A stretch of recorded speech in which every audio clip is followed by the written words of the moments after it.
absolutely adorable does this dirt cup look, or tierrita as I like to call it. It's delicious, it's fun, and I'm going to teach you how to make it.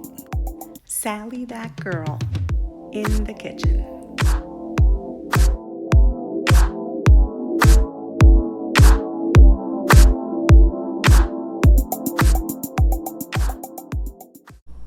Hi everyone, and welcome to another episode of Sally That Girl in the Kitchen. In today's episode, I'm going to teach you how to make a dirt cup, or a tierrita as I like to call it, because as you may remember, I spent 15 years living on the island of Puerto Rico, and I had my 3 sons there. So when they were little, this was super popular, and when we'd go out to dinner, they would love to order this for dessert because yes, it's yummy and delicious, and it's usually made with a chocolate mousse or chocolate pudding. But the fun part is that it is a dirt cup because it resembles dirt. It looks like a little plant, has some dirt on top. Sometimes it has some gummy worms, and sometimes it's even adorned with a little fake flower. You can go however you want with this, but all I know is that kids love this recipe. So in today's version, I'm going to teach you how to make it using a chocolate mousse that we are going to put together, but I'm going to be making a mousse that uses cooked eggs as opposed to raw ones. So we don't have to worry about any tummy issues, especially when we're dealing with little children. Although none of us want to deal with that, of course. So this is a yummy and safe recipe. And of course you can modify it to your liking, but this is a classic and you are going to love it. So I'm super excited to teach you how to make it. So let's not wait another second and let's get started. For today's recipe, you will need 4 large egg yolks, 3/4 of a cup of heavy cream plus another 1 1/4 cups separate, 7 ounces of a good quality bittersweet baking chocolate, 1/8 of a teaspoon of salt, 1/4 cup of sugar, 2 teaspoons of pure vanilla extract, 16 Oreo cookies, 8 gummy worms, and 8 plastic flowers. Of course, the flowers and the gummy worms are optional, but I think they really make this recipe extra special. You will also need a cutting board and a knife, a serving spoon, some measuring spoons, a couple of spatulas, rubber or silicone, a whisk, some dry measuring cups, some plastic wrap, 2 large bowls and a medium-sized bowl, a couple of wet measuring cups, a handheld electric blender, and you may need a fine mesh strainer or a sieve if your mixture is a little lumpy, so you may or may not use it. And you'll also need 8 cups to serve these tierritas in.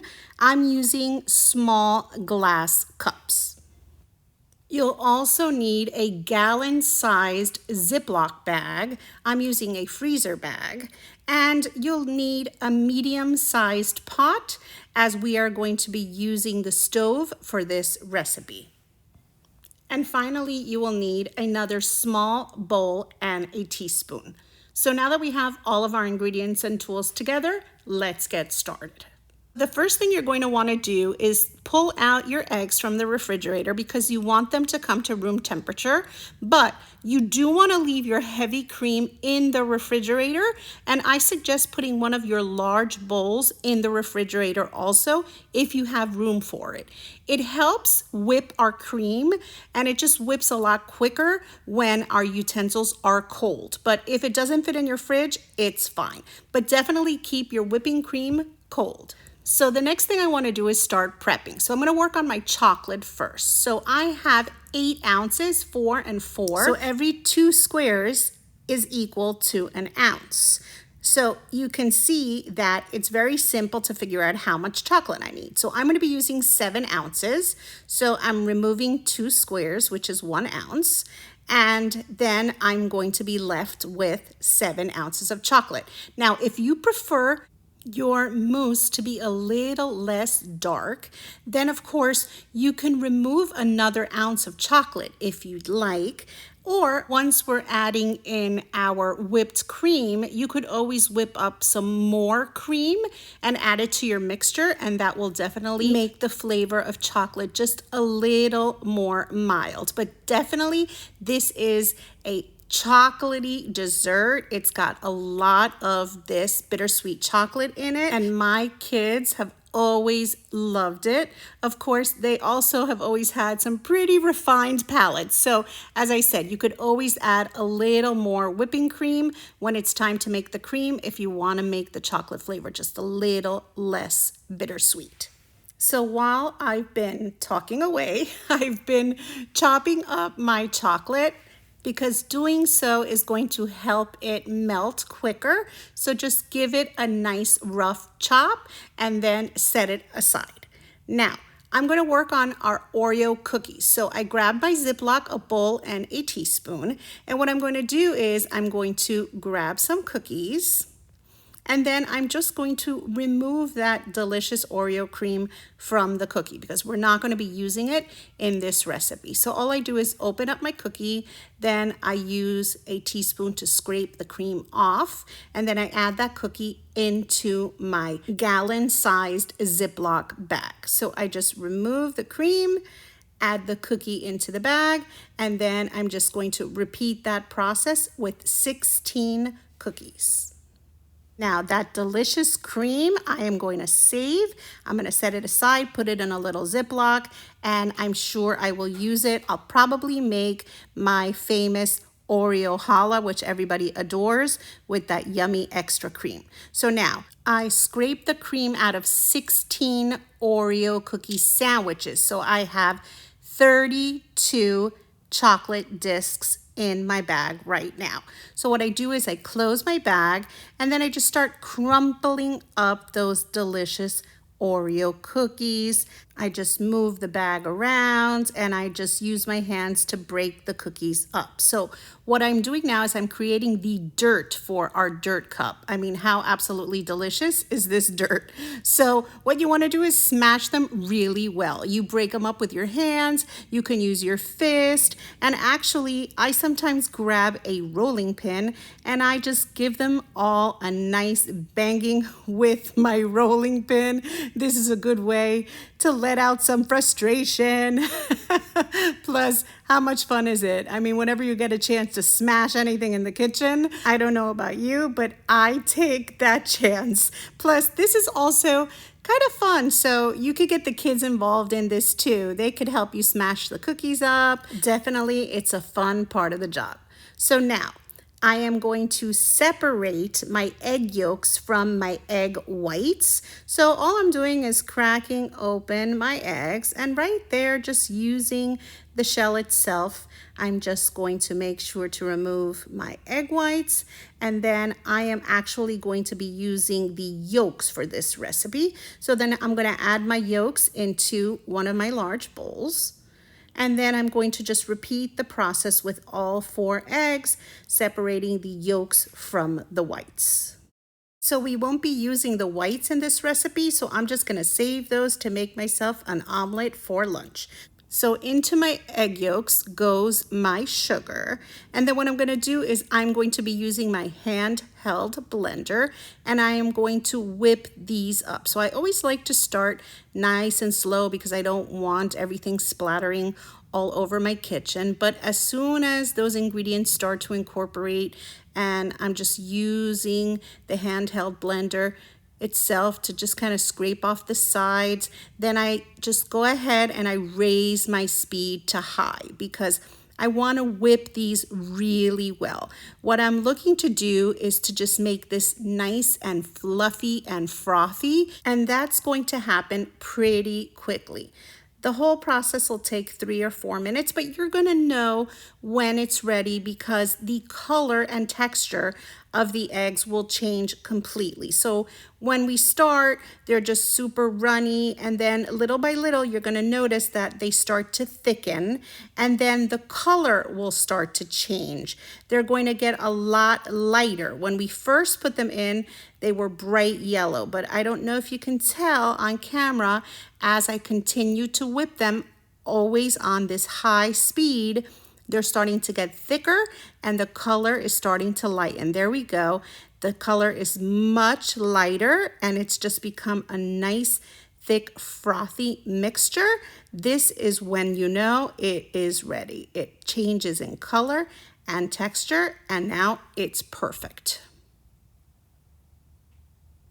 So now turn your mixer off, and what I like to do is I like to wash those paddles, and then I stick them in the fridge with the bowl and the cream, because I'm going to be using them again to whip my heavy whipping cream and make beautiful whipped cream. So it helps when those are nice and cold too. So I went ahead and washed them, I dried them, and I stuck them in the fridge. So while I was there, I measured out 3/4 of a cup of the heavy cream.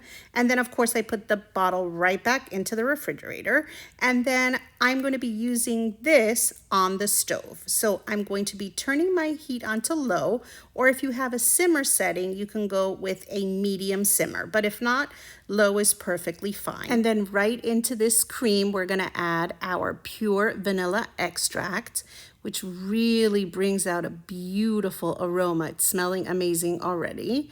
And then right into that, I'm going to add my 1/8 teaspoon of salt. So it's just a little touch of salt to elevate those flavors. Then I'm just gonna give it all a little bit of a stir with one of my spatulas.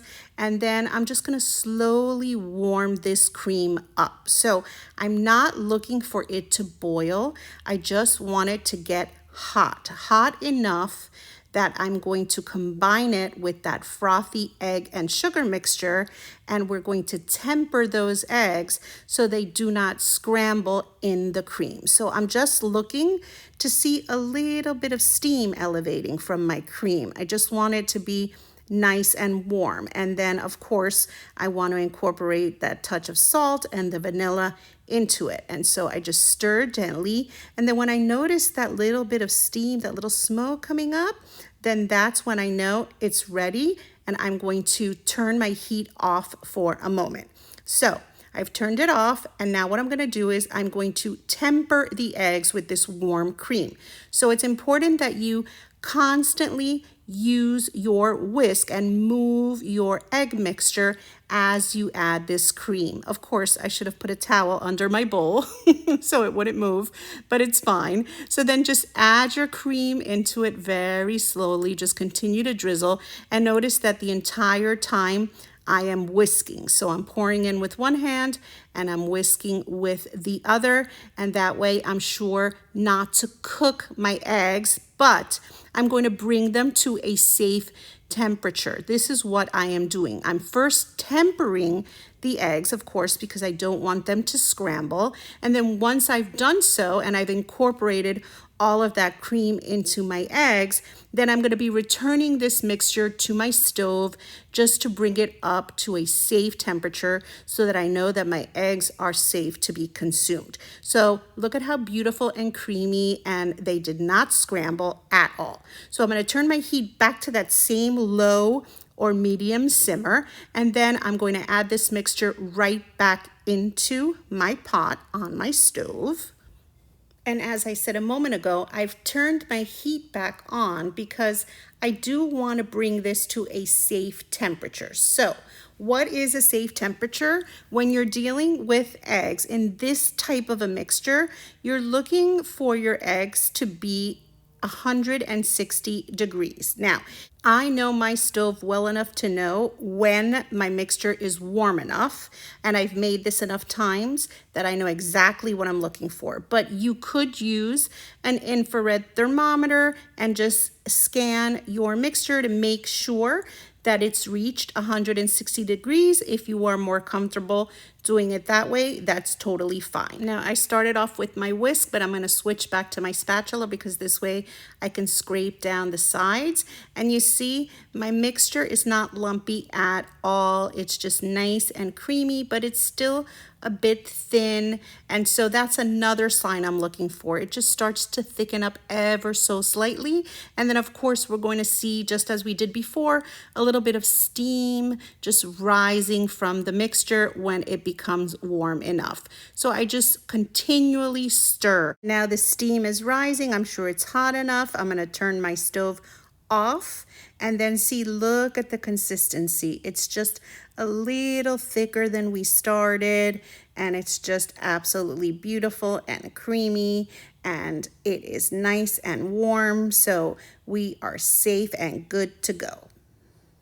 You see how it coats the back of our spoon? It's just perfect. That's exactly what we need. So at this point, if by chance when you tempered your eggs, you had any little lumps in it, then of course you're going to use this strainer or a sieve, whatever you have, and you're going to pour the mixture into it over a bowl, of course, and then you're just going to grab that bowl and pour it right back into our pot. Now, I didn't have to do that because I didn't have any lumps in my mixture.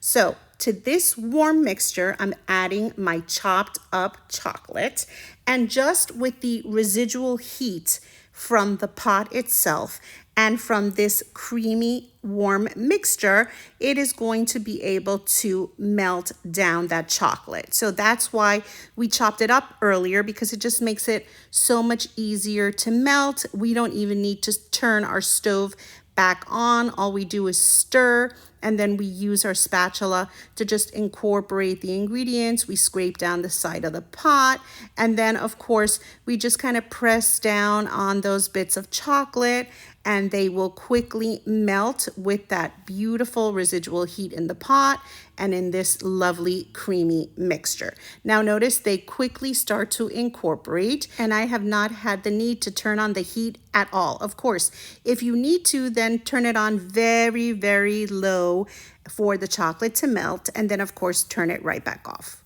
So yeah, it's tasty. I definitely snuck a little taste just to make sure it's creamy and delicious. So now I'm just going to remove this mixture from my pot, and I'm going to add it into a clean bowl. And then all I'm going to be doing is covering this bowl and letting it sit for a bit on my counter, because I just want the mixture to cool down completely. So it's always quite cold in my kitchen, so this will cool down in no time whatsoever. And I definitely want to let it cool down at room temperature, and I just keep it covered on the counter.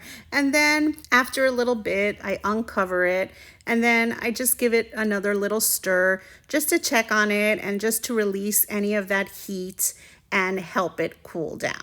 So now I'm going to cover it up again, and I'm just going to let it sit on my counter for a little bit longer until it's fully cool. And of course, I will not judge you at all if you decide to lick the spoon at this point. It is super chocolatey, and of course, it is deep and dark and delicious, but it's only going to get better. So I went back to the fridge and I measured out that cold, heavy cream. This time I'm using 1.25 cups, and I've added it to my cold bowl, and I'm using my cold paddles on my handheld mixer. And just as before, I'm starting at low speed just so that everything doesn't splash all over the place. And then once I start to incorporate some air into my mixture, then I turn my speed on to high.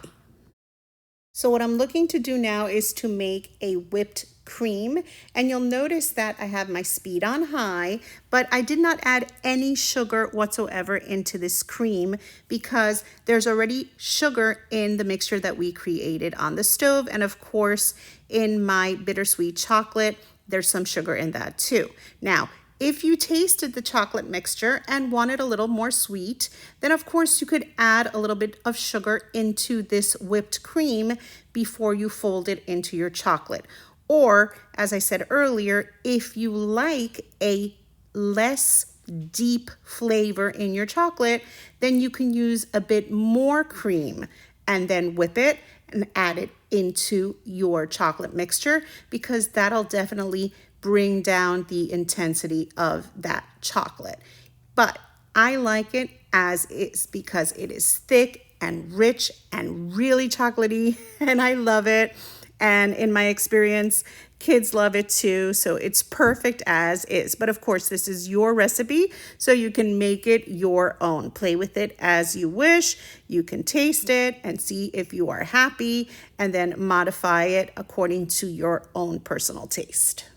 Now, of course, keep in mind, we are going to be adding that dirt on top of our dirt cup. So that is going to also add another level of sweetness. So do keep that in mind. So my whipped cream is ready. It's nice and thick, and it's just absolutely perfect. It just took a few minutes to whip it up and get it to the right consistency. And then now all that's left to do is to fold this whipped cream into this delicious chocolatey mixture. So all I'm doing is adding a little bit of cream at a time, and then I'm just using my spatula to fold the cream into the chocolate. And then we just do this gently because, of course, we just incorporated a bunch of air into that beautiful whipped cream, and we don't want to flatten all of that air out. So what we do is we add about a third at a time. I did maybe about 1/3. Now I added the second third, and I'm just going around the bowl and just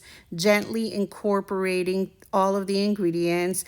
And then I'm going to go ahead and add in the rest of my cream into this mixture, and then just continue to fold it in until all of the ingredients are well combined. Now, once you've incorporated all of the cream, then your beautiful mousse filling for your dirt cup, for your tierrita, will be ready to go. And look at how absolutely delicious and fluffy and creamy and frothy this looks. And of course, chocolatey. If you're a chocolate lover like me, this is truly heavenly, and you can serve it as is. It's like the perfect mousse, but of course, we're gonna go one step further. So I've pulled out 8 glass cups, and then all I'm gonna do is I'm going to distribute this beautiful mousse that we just created amongst these 8 cups.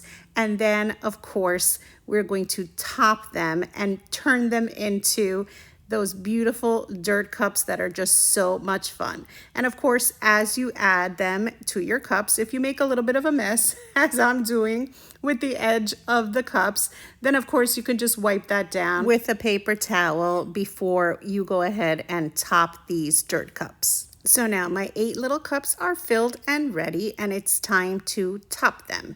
They're absolutely gorgeous, and I don't have to worry about smoothing out the top of them because I'm going to bring over these beautiful smashed Oreo cookies, and I'm going to drizzle a bunch of this Oreo cookie crumble right on top of my dirt cup, because of course, in order for it to be a dirt cup, it needs its dirt. So just make sure to cover up all that mousse, and then do the same for all 8 of your beautiful little dirt cups. Now I'm using glass cups, and of course you can use mini flower pots, but I am a stickler when it comes to food safety. So unless you find food safe flower pots, I wouldn't recommend it. So look at how cute these are looking, and of course they smell super chocolatey and delicious, but they aren't done yet, because if you want them to be in true tierrita form, the way they would have served them in Puerto Rico, then I am going to go ahead and finish them off by adding a cute little gummy worm to each of my dirt cups. And of course, you could even go with 2 gummy worms if you wanted to, and you can place them right on top of your dirt, or you can stick them into the dirt, half in, half out, however you want to decorate them, it's totally fine. And then once you've given them each a worm, then you are almost ready because now we are going to add our fake little flowers. Now, of course, you don't need to do this step. It's totally optional, but this is the way that I love serving this because this is the way that they used to serve them to my kids when they were little, and I just find it to be super, super adorable, and it really makes it feel like a little flower pot. I mean, it's absolutely cute. And if it's cute and inviting, you're going to want to try it. And believe me, you are going to want to try this because it is going to be super yummy. So I went ahead and cut up another 7 little bunches of flowers, and I'm going to add a little bunch to each of my little pots, and then they are ready to be served. They are super cute. I'm obsessed with them. I find them absolutely adorable, and everyone is going to love them. And just tell me one kid that you're going to put this in front of that is not going to love it because it's super cute. It's got the addition of candy on top, Oreo cookie crumbs. I mean, you cannot beat it. It is adorable. It really does look like a little flower pot, and it's just super cute. And of course, it's super tasty. How can you go wrong? So as I often like to say, enough with the admiring. In this case, I really just cannot stop admiring. It's just so, so cute with its little gummy worm and its dirt on top, and of course that delicious mousse inside that we've created. So now it's time to taste it. And of course, you can chill these and put them in the refrigerator, but I am not going to wait. I'm just going to try it as is because it's perfect room temperature also. And look at how creamy it looks. And of course, that Oreo crumbled up on top. Oh my, this is going to be absolutely chocolatey and delicious. Wow. It is so tasty. It's a perfect contrast in textures and flavors. It's got that crumbled cookie on top and then that creamy, luscious chocolate mousse underneath. It's just perfect. And yes, I am making a mess, of course. It's unavoidable, but it is a dirt cup after all. So we're going to get a little dirty, but it is just super cute and it's so tasty. It's creamy, it's thick, it's rich, and yes, it does have that deep, dark, chocolatey flavor, but it's just so deliciously frothy and just creamy, and really, it's spectacular. It's really, super tasty, super, super good. And of course, we have the addition of a gummy worm, which is always so much fun. I'm quite a kid. I find it delicious, and I'm an adult. So imagine how the kids are going to feel. And then what's worse than finding a worm in your food? Finding half a worm in your food. I did say I'm a kid after all. Amazing, super tasty, really, really yummy. You can remove the flour, of course, remind the kids the flowers are not edible, and then you can just dig in and have the rest of this yumminess. It's absolutely delicious. I know you are going to love it.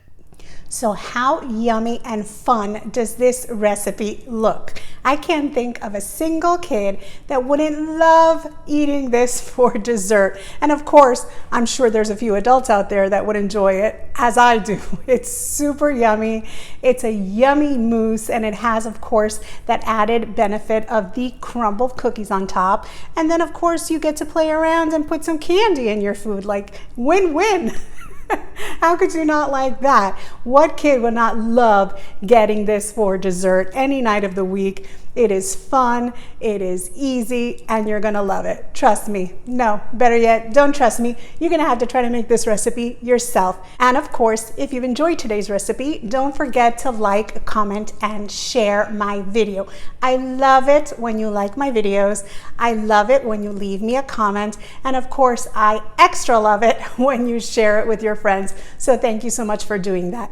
And if you're not already subscribed to my channel, don't forget to subscribe and to touch the little notification bell so that way you get notified every time I put up a new, fun, different, delicious recipe for you. And of course, travel over to my video tab, because underneath that video tab, you are not going to believe how many recipes are already there. I have tons of recipes for you to explore and play with, so enjoy. And if you're not already following me on social media, you can follow me as Sally That Girl in the Kitchen on Facebook, Instagram, and on Pinterest. And you can follow me as Sally That Girl FL on Twitter, Snapchat, and on TikTok.